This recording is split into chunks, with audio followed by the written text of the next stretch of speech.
All right, hi, my name is Lauren Katz. I teach 5th grade at Hawthorne Elementary, and I'm going to talk a little bit about what we've been doing in writing. On the front bulletin board, I have the information writing unit. At the top, I have the main things that the students are going to be working on, from their lead, transitions, elaboration, and craft. And we use a checklist from the Lucy Calkins Reading Units of Study for Writing, which everyone should have, hopefully.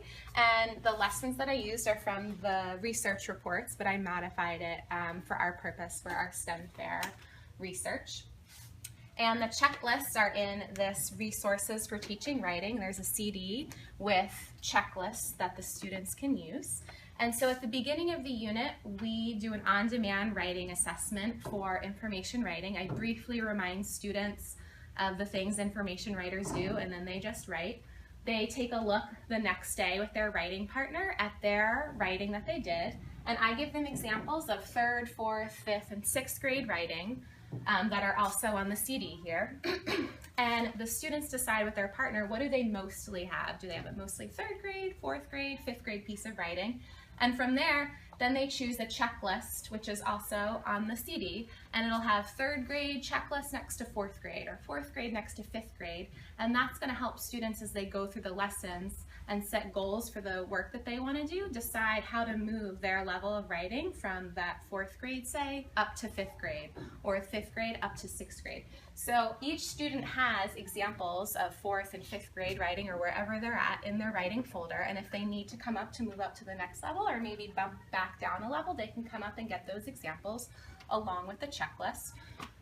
The units of study, they have a lot of goals for you to focus on in a certain unit. So we decided to focus a lot on structural patterns in writing, which is also something that they do as readers. So what we did was we focused on different mentor text, and we used magazine articles, information articles, along with nonfiction text that were fun and exciting, like bugs and mussels and bones.